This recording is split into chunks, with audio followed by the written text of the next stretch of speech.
नमस्कार साथियों, बिहार शिक्षक भर्ती बीपीएससी टीआरई 4.0 के लिए एनसीईआरटी ऑब्जेक्टिव साइंस प्रश्नों की श्रृंखला में आपका स्वागत है। आज की क्लास में हम आपके लिए एपिसोड नंबर 2 लेके आए हैं एनसीईआरटी ऑब्जेक्टिव प्रश्नों का। और एपिसोड 2 में आज हम क्लास 10th एनसीईआरटी से रासायनिक अभिक्रिया का पार्ट 2 से संबंधित जो यहाँ पर प्रश्न उनको देखेंगे। इससे पहले कल आपका यहाँ पर पार्ट 1 आया था रासायनिक अभिक्रिया से, जिसमें हमने 20 महत्वपूर्ण प्रश्नों को कॉन्सेप्ट के साथ में डिस्कस किया था। आज भी हम 20 प्रश्नों को कॉन्सेप्ट के साथ में डिस्कस करेंगे, समझेंगे परीक्षा दृष्टि से महत्वपूर्ण प्रश्नों को, और साथ में आप लोग भी प्रयास कीजिए करने का। और साथ में कल आपको हम चैप्टर 2 साइंस का चैप्टर 2 का आपको MCQ कराएंगे, ऑब्जेक्टिव क्वेश्चंस कराएंगे। तो कल आप सभी लोग चैप्टर 2 का अच्छे से तैयारी कर लीजिएगा, जिससे आपको प्रश्न को करने में दिक्कत कम हो। और साथ में आपको जब आपके पूर्व ज्ञान से जब आप प्रश्न अटेम्प्ट करते हैं तो आपको उसका एक अच्छा फल भी मिलता है। आगे बढ़ते हैं, आप सभी लोग लाइक कर दीजिएगा। प्रश्न है यहाँ पर, कैल्शियम ऑक्साइड जल के साथ तीव्रता से अभिक्रिया करके बुझे हुए चूने का निर्माण करके अधिक मात्रा में ऊष्मा उत्पन्न करता है, यह किसका उदाहरण है। तो यहाँ पे आपसे पूछा गया कि किस प्रकार का यहाँ पर अभिक्रिया हो रही है। कैल्शियम ऑक्साइड जल के साथ में, कैल्शियम ऑक्साइड जल के साथ में रिएक्शन करता है, और रिएक्शन करके क्या बनाता है, तो कैल्शियम हाइड्रोक्साइड, जिसको हम स्लैग्ड लाइम या बुझा हुआ चूना कहते हैं।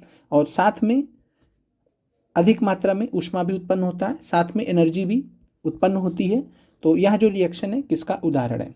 आपके पास विकल्प है वियोजन अभिक्रिया, डिकम्पोजिशन रिएक्शन, संयोजन अभिक्रिया, कॉम्बिनेशन रिएक्शन, ऊष्माक्षेपी अभिक्रिया, एक्सोथर्मिक रिएक्शन। सोचिए क्या आंसर हो सकता है। साथ में डी है उपयुक्त में से एक से अधिक, और पांचवा आंसर आपका नन है। क्या आंसर हो सकता है। तो इस प्रश्न का अगर हम बात करें तो जो सही उत्तर है, कैल्शियम ऑक्साइड जल के साथ में जब रिएक्शन करता है तो बुझे हुए चूने का निर्माण करता है।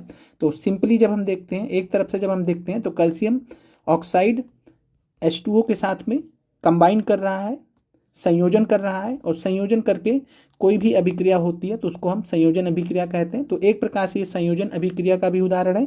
दूसरी तरफ ऊर्जा भी निकल रही है, ऊर्जा भी उत्पन्न हो रही है, और ऊर्जा निकलने के कारण यह जो है ऊष्माक्षेपी अभिक्रिया भी हो जाएगा। तो ऊष्माक्षेपी अभिक्रिया एक्सोथर्मिक रिएक्शन का भी उदाहरण है, और साथ में वियोजन संयोजन अभिक्रिया का भी उदाहरण है। वियोजन नहीं होगा तो संयोजन और वियोजन, संयोजन अभिक्रिया और ऊष्माक्षेपी अभिक्रिया, कॉम्बिनेशन और एक्सोथर्मिक रिएक्शन, दोनों इस प्रश्न के आंसर हो जाएंगे। तो ये आपको क्लियर हो गया होगा। 21 में आंसर डी होगा, उपयुक्त में से एक से अधिक। बी और सी सही है। चलिए आगे बढ़ते हैं अगले प्रश्न पर। किसके बनने के कारण पुताई वाली दीवारें 2 से 3 दिन बाद चमकदार दिखने लगती हैं। What is the reason of shiny finish of walls after 2 to 3 days of white washing. तो जब भी हम पुताई करते हैं चूने से, तो चूने से पुताई करने के 2 से 3 दिन बाद जो दीवारें होती हैं चमकने लगती हैं, चमक आ जाती है। उस चमक का कारण क्या होता है। तो उस चमक का कारण क्या होता है, calcium sulphate CaSO4, calcium hydroxide, calcium जिसको स्लैग्ड लाइम बुझा हुआ चूना कहते हैं, तीसरा है कैल्शियम कार्बोनेट। क्या आंसर हो सकता है, सोचिए। तो यहाँ पर अगर हम बात करें तो इस प्रश्न का जो राइट आंसर है, कल भी हमने डिस्कस किया था कि 2 से 3 दिन बाद कैल्शियम कार्बोनेट बनने के वजह से जो चूने की पुताई से जो दीवारें होती हैं उनमें चमक आ जाती है। कैल्शियम हाइड्रोक्साइड होता है, ये कार्बन डाइऑक्साइड जो वायुमंडल में मौजूद होती है उससे रिएक्शन करता है, और कैल्शियम हाइड्रोक्साइड या हवा में जो वायुमंडल होती है, हवा में जो कार्बन डाइऑक्साइड होता है उसके साथ में रिएक्शन करके अभिक्रिया करके कैल्शियम हाइड्रोक्साइड बना लेता है कैल्शियम कार्बोनेट, और इस प्रकार दीवारों में चमक आ जाती है पुताई करने के 2 से 3 दिन बाद। तो इस प्रश्न का आपको आंसर क्लियर हो गया होगा। चलिए आगे बढ़ते हैं अगले प्रश्न पर। अगला प्रश्न है, कैल्शियम कार्बोनेट को गर्म करने पर, कैल्शियम कार्बोनेट है, गर्म करने पर कैल्शियम ऑक्साइड और कार्बन डाइऑक्साइड का निर्माण किस प्रकार की अभिक्रिया है। तो heating of calcium carbonate to give calcium oxide and CO2 is an example of संयोजन अभिक्रिया, कॉम्बिनेशन रिएक्शन, वियोजन अभिक्रिया, डिकम्पोजिशन रिएक्शन, विस्थापन अभिक्रिया, डिस्प्लेसमेंट रिएक्शन। तो यहाँ पर अगर हम बात करें तो कैल्शियम कार्बोनेट को जब भी हम गर्म करते हैं, ध्यान रखिए किसी भी अभिक्रिया में अगर प्रोडक्ट मतलब उसमें जो पहला स्टेप में अगर हम गर्म करते हैं किसी भी यौगिक को, और गर्म करने की जो प्रक्रिया होती है सामान्यतः डिकम्पोजिशन रिएक्शन, वियोजन अभिक्रिया के अंतर्गत आती है। तो यहाँ पर कैल्शियम कार्बोनेट को गर्म करने पर हीटिंग दिया, हमने हीट दिया, calcium oxide plus carbon dioxide, इनका निर्माण हो रहा है।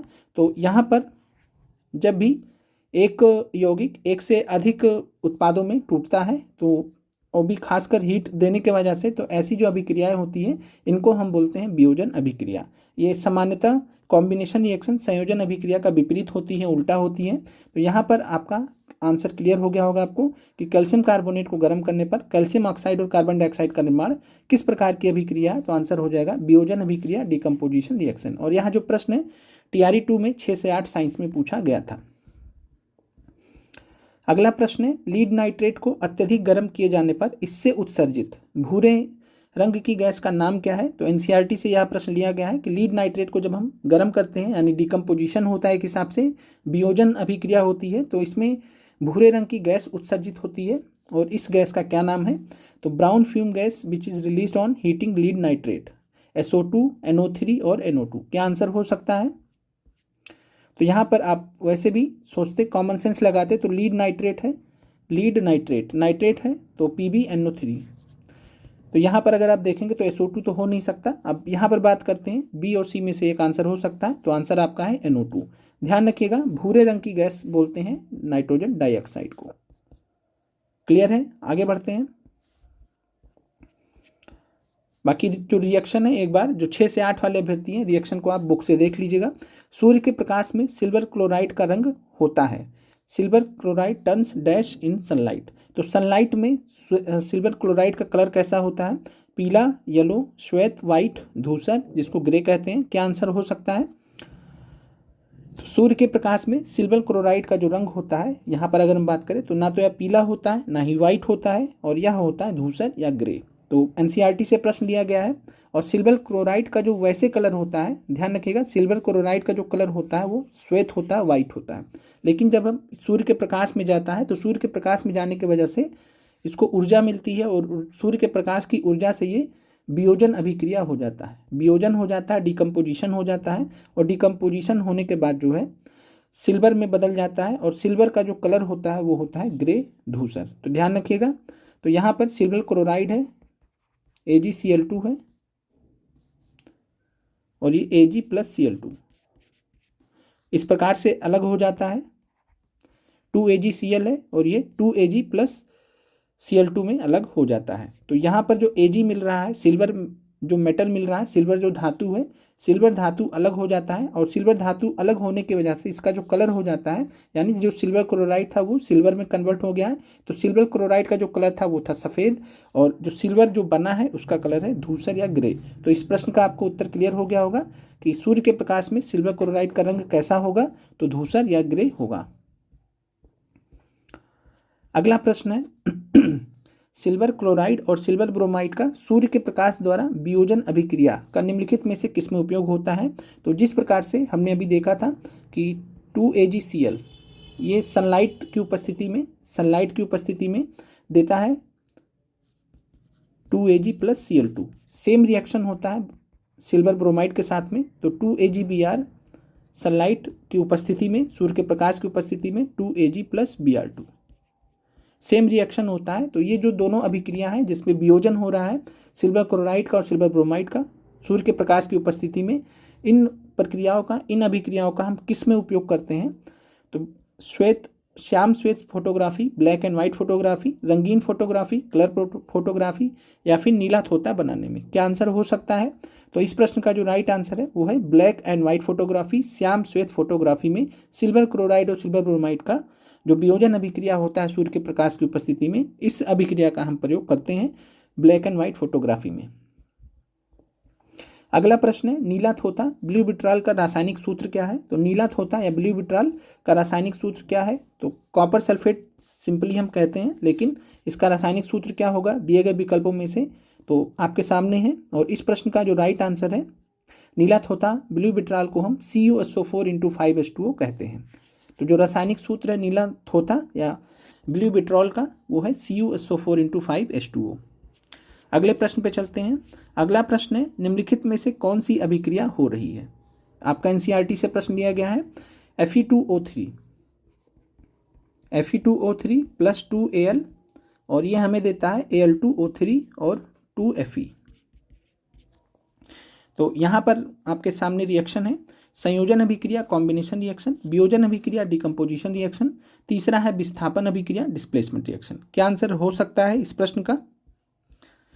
तो यहाँ पर अगर हम बात करें तो एल्युमिनियम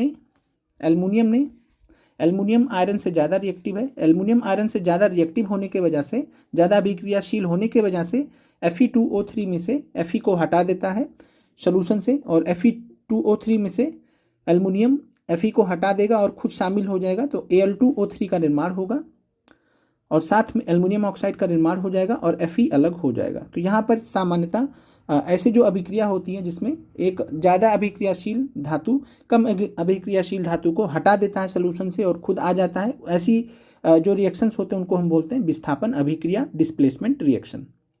जो ज़्यादा अभिक्रियाशील होगा वो कम अभिक्रियाशील को हटा देगा। निम्नलिखित में से किसमें विस्थापन अभिक्रिया होगी? तो यहाँ पर आपके सामने प्रश्न है कि निम्नलिखित में से किसमें विस्थापन अभिक्रिया होगी, डिस्प्लेसमेंट रिएक्शन किसमें होगा?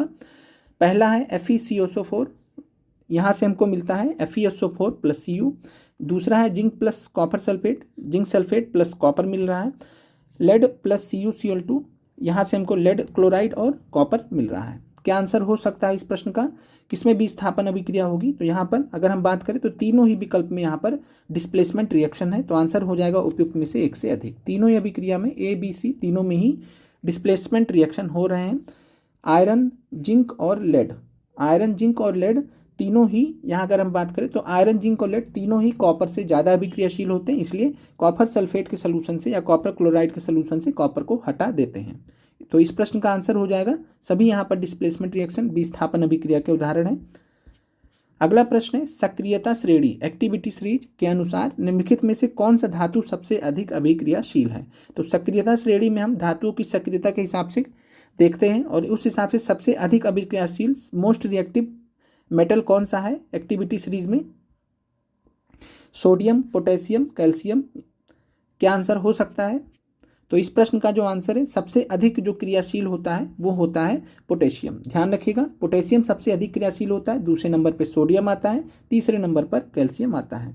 तो नंबर 1 पर पोटेशियम है, दूसरे पे सोडियम है, तीसरे पे कैल्शियम है। यहाँ पर आप एक्टिविटी सीरीज देख सकते हैं, नंबर 1 पर पोटेशियम है, दूसरे नंबर पर सोडियम है, तीसरे नंबर पर कैल्शियम है, चौथे नंबर पर मैग्नीशियम है, पांचवें पर एल्युमिनियम है। तो आप इसको अपने हिसाब से याद रख लीजिएगा। आप ऐसे भी नाम से याद रख सकते हैं, अगर इंग्लिश में याद रखना चाहें तो PSCMAZ, तो PSCMAZ करके आप याद रख सकते हो। ध्यान रखिएगा कि जिंक आयरन से ज़्यादा अभिक्रियाशील है, तो जिंक भी जो है आयरन को हटा सकता है सोल्यूशन से, तो जिंक आयरन से ज़्यादा अभिक्रियाशील है। लीड आप यहाँ पर देख सकते हैं, लेड जो है ये कॉपर से ज़्यादा अभिक्रियाशील है, लेड जो है कॉपर से ज़्यादा अभिक्रियाशील है, इसलिए लेड ने भी कॉपर क्लोराइड से कॉपर को हटा दिया था और खुद शामिल हो गया था। सबसे नीचे यहाँ पर आप देखेंगे तो पाएंगे सिल्वर और गोल्ड, और अंततः जो गोल्ड है, जो सोना होता है, वो सबसे लीस्ट रिएक्टिव होता है, सबसे कम अभिक्रियाशील धातु होता है। अगला प्रश्न है कॉपर चूर्ण की सतह पर जो कॉपर पाउडर होता है, कॉपर पाउडर अगर मान लीजिए रखा है तो कॉपर पाउडर का जो सतह है उस पर कॉपर ऑक्साइड का काली परत चढ़ जाती है। तो कॉपर चूर्ण की सतह पर काली परत चढ़ने का कारण क्या है? What is the reason of coating of black copper second oxide on the surface of copper? तो कहने का मतलब है कॉपर था और कॉपर ऑक्साइड बन गया है, कॉपर था कॉपर ऑक्साइड बन गया, इसका कारण क्या है? तो कॉपर का कॉपर ऑक्साइड में अपचयन, जिसको रिडक्शन बोलते हैं। तो कॉपर का कॉपर ऑक्साइड में अपचयन हुआ है क्या, रिडक्शन हुआ है, या कॉपर का कॉपर ऑक्साइड में उपचयन या ऑक्सीडेशन हुआ है? कॉपर ऑक्साइड का उपचयन हुआ है।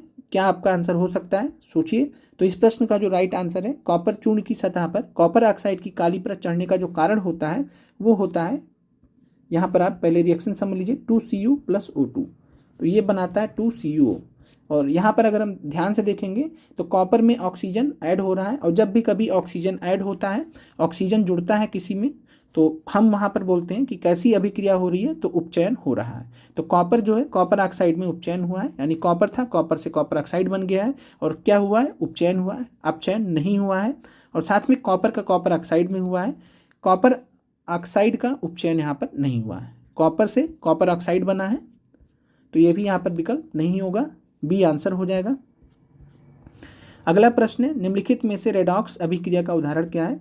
तो ऐसी अभिक्रिया जहां पर उपचयन अपचयन दोनों होता है, उपचयन अपचयन दोनों होता है, ऑक्सीडेशन रिडक्शन दोनों होता है, ऐसे अभिक्रियाओं को हम बोलते हैं रेडॉक्स अभिक्रिया या रेडॉक्स रिएक्शन। तो 2Cu + O2, ये 2Cu दे रहा, CuO दे रहा। तो यहाँ पर अगर हम देखेंगे तो यहाँ पर अभी ऊपर हमने देखा क्या हो रहा था, ऑक्सीडेशन हो रहा था। उसी प्रकार यहाँ पर 2Mg + O2 देखेंगे तो यहाँ पर भी सेम क्राइटेरिया चल रहा है, यहाँ पर भी ऑक्सीडेशन हो रहा है, उपचयन हो रहा है। यहाँ पर जब आप देखेंगे CuO + H2, तो यहाँ पर आप देखेंगे एक तरफ CuO से कॉपर ऑक्साइड से कॉपर बना, यानी कि ऑक्सीजन कम हो गया। ऑक्सीजन कम होने का मतलब है कि कॉपर ऑक्साइड का अपचयन हो गया है, रिडक्शन हो गया है। H2 से H2O बना है, यानी ऑक्सीजन इसमें जुड़ा है, तो यानी कि H2 का क्या हो गया है, H2 का ऑक्सीडेशन हो गया है, H2 का उपचयन हो गया है। तो H2 का ऑक्सीडेशन हो गया है, यानी कि उपचयन हो गया है। CuO कॉपर ऑक्साइड का कॉपर में यहाँ पर अगर हम बात करें तो अपचयन हो गया है या फिर रिडक्शन हो गया है। तो यहाँ पर आप देख पा रहे हैं कि दोनों प्रक्रियाएं एक साथ में चल रही है, ऑक्सीडेशन भी हो रहा है, रिडक्शन भी हो रहा है, उपचयन भी हो रहा है और अपचयन भी हो रहा है। तो ऐसे जो अभिक्रियाएं होती हैं उनको हम बोलते हैं रेडॉक्स अभिक्रिया। क्लियर हो गया होगा आपको? आगे बढ़ते हैं। चांदी के ऊपर काली परत व तांबे के ऊपर हरी परत चढ़ना किसके उदाहरण है? तो ब्लैक कोटिंग ऑन सिल्वर, यहाँ ऑन कर लीजिएगा। तो black coating on silver and green coating on copper are the examples of.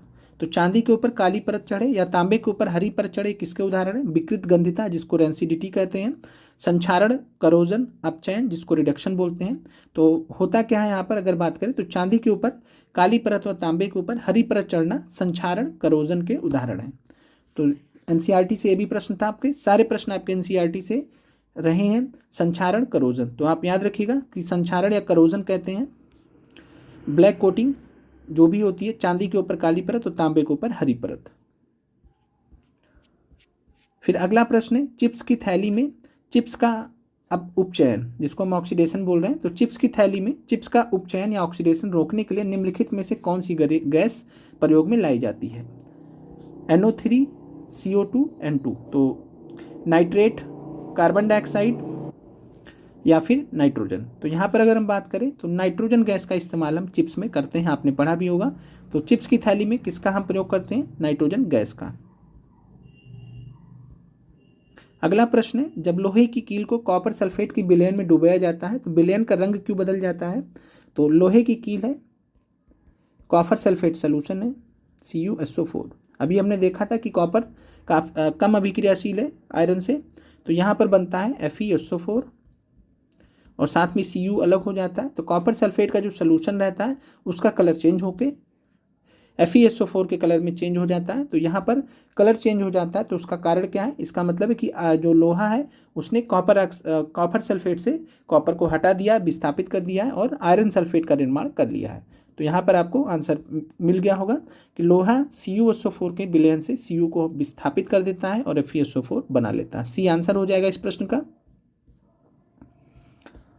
अगला प्रश्न है, निम्नलिखित में से सबसे कम अभिक्रियाशील धातु है, लीस्ट रिएक्टिव मेटल कौन सा है? तो लीस्ट रिएक्टिव मेटल की बात करें, पारा, चांदी, सिल्वर, तो 4 और सोना, यहाँ पर क्या हो सकता है? तो यहाँ पर अगर हम बात करें सबसे कम अभिक्रियाशील धातु लीस्ट रिएक्टिव मेटल, तो यहाँ पर आंसर आप सभी को मालूम है, हमने ऊपर भी डिस्कस किया था, आंसर है सोना या गोल्ड। और ध्यान रखिएगा कि जो सोना और चांदी, जो ये दो धातुएं जो प्रमुख रूप से आभूषण बनाने के काम में आती हैं, ज्वेलरी वगैरह बनाने के काम में आती हैं, जो भी आभूषण हम पहनते हैं सोना या चांदी से बना होता है सामान्यतः।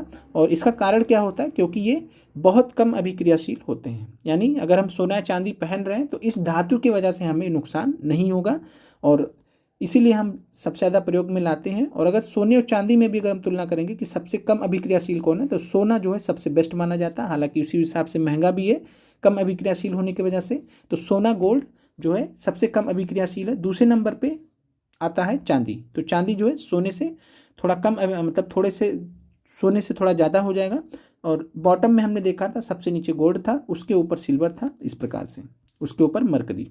तो लीस्ट रिएक्टिव मेटल सोना गोल्ड हो जाएगा। अगर सोना या गोल्ड नहीं दिया तब आपको चांदी पर जाना है। प्रश्न है, एनसीईआरटी की एक्सरसाइज से एक भूरे रंग का चमकदार तत्व एक्स को वायु की उपस्थिति में गर्म करने पर काले रंग का हो जाता है, तो उस तत्व एक्स का नाम बताइए। एक भूरे रंग का चमकदार तत्व है और यहाँ पर वायु की उपस्थिति में गर्म कर रहे हैं और वो काले रंग का हो जा रहा है। A shiny brown coloured element X on heating in air becomes black in colour. Name the element X. क्या हो सकता है? कैल्शियम, कॉपर और लेड। क्या आंसर हो सकता है? तो यहाँ पर अगर हम बात करें तो इस विकल्प का जो आंसर है, प्रश्न का आंसर है कॉपर। यहाँ पर रिएक्शन देख लीजिए। कॉपर जो होता है 2Cu + O2 और ये बनाता है CuO। और ध्यान रखिएगा कि कॉपर का जो कलर होता है, कॉपर का जो कलर होता है, ये आपसे परीक्षा में प्रश्न पूछा जा सकता है। तो कॉपर का जो कलर होता है वो होता है ब्राउन, भूरे रंग का होता है कॉपर। तो ये आपसे कॉपर का कलर भी पूछा जा सकता है परीक्षा में। तो कॉपर का कलर होता है ब्राउन या भूरा रंग। और जो यहाँ पर कॉपर ऑक्साइड बना है, तो कॉपर ऑक्साइड का जो कलर होता है ये ब्लैक होता है। तो होता क्या है कि कॉपर जो है ऑक्सीजन के साथ में अभिक्रिया कर लेता है। गर्म करने पर जो हवा में ऑक्सीजन होती है उसके साथ में अभिक्रिया करके कॉपर ऑक्साइड बना लेता है और कॉपर ऑक्साइड बनने के वजह से यह काला हो जाता है। तो यहाँ पर आपसे एलिमेंट एक्स पूछा गया था कि वो एलिमेंट एक्स कौन सा है जो ब्राउन कलर का है, तो यहाँ पर आंसर हो जाएगा कॉपर। अगला प्रश्न है, निम्नलिखित में से कौन सा ऊष्माशोषी प्रक्रम का उदाहरण है? ऊष्माशोषी का मतलब होता है एंडोथर्मिक रिएक्शन। और आपको यहाँ पर एक चीज़ और भी ध्यान रखना है कि जो हमने पीछे देखा था वियोजन अभिक्रिया, जितने भी वियोजन अभिक्रिया होते हैं, वियोजन अभिक्रिया में हीट दिया जाता है, सूर्य की ऊर्जा दी जाती है, हीट दिया जाता है, गर्म किया जाता है, सूर्य की ऊर्जा दिया जाता है, या फिर तीसरे तरीके से विद्युत ऊर्जा।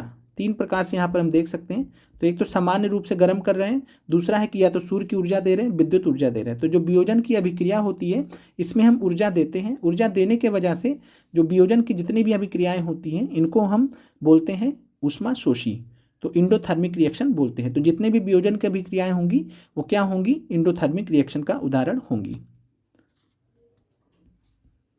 या जिसको हम ऊष्माशोषी कहते हैं। यहाँ पर आपके पास विकल्प है कार्बन का दहन, अम्ल और क्षार को मिलाना, प्रकाश संश्लेषण। क्या आंसर हो सकता है? तो निम्नलिखित में से कौन सा ऊष्माशोषी प्रक्रम का उदाहरण है? तो यहाँ पर आंसर हो जाएगा प्रकाश संश्लेषण। आपको याद आया होगा कि जब हम प्रकाश संश्लेषण का एग्जाम्पल पढ़ते हैं, जब उसका रिएक्शन देखते हैं, तो वहाँ पर क्या होता है कि प्रकाश की उपस्थिति में ही, कल हमने रिएक्शन के बारे में डिस्कस किया था, तो प्रकाश की उपस्थिति में, सूर्य के प्रकाश की उपस्थिति में होता है। और अगर सूर्य का प्रकाश नहीं मिलता है तो प्रकाश संश्लेषण की प्रक्रिया होगी ही नहीं। तो सूर्य के प्रकाश की उपस्थिति में प्रकाश संश्लेषण की प्रक्रिया होती है, यानी कि प्रकाश संश्लेषण की प्रक्रिया को होने के लिए सूर्य के प्रकाश की आवश्यकता है, यानी सूर्य के प्रकाश की जो ऊर्जा है वो उसकी आवश्यकता है। तो इस प्रकार से जो प्रकाश संश्लेषण का जो प्रक्रिया है वो कैसा उदाहरण हो जाएगा? ऊष्माशोषी प्रक्रम का। बाकी कार्बन का दहन, जलाने पर ऊर्जा निकलती है, तो ये एक्सोथर्मिक रिएक्शन का उदाहरण है, ऊष्माक्षेपी है। अम्ल और क्षार को मिलाना भी ऊष्माक्षेपी में जाएगा, एक्सोथर्मिक में जाएगा। प्रकाश संश्लेषण आपको क्लियर हो गया होगा किसका उदाहरण है? इंडोथर्मिक का, ऊष्माशोषी प्रक्रम का। बढ़िया क्वेश्चन था ये। अगला प्रश्न है, तेल तथा वसायुक्त खाद्य पदार्थों को नाइट्रोजन से प्रभावित क्यों किया जाता है? Oil and fat containing food items are flushed with nitrogen. तो यहाँ पर उन्हें संक्षारण, करोजन से बचाने के लिए, उन्हें विकृत गंधिता से बचाने के लिए, या अपचयन से बचाने के लिए। तो करोजन या संक्षारण आपने देखा है कि ये धातुओं के संबंध में है, कि धातुओं का अगर जंग लग रहा है या करोजन हो रहा है या संक्षारण हो रहा है तो उससे संबंधित है। लोहे के केस में हम संक्षारण को जंग लगना बोलते हैं, बाकी सामान्यतः हम संक्षारण बोलते हैं। उदाहरण हमने ऊपर देखे हैं।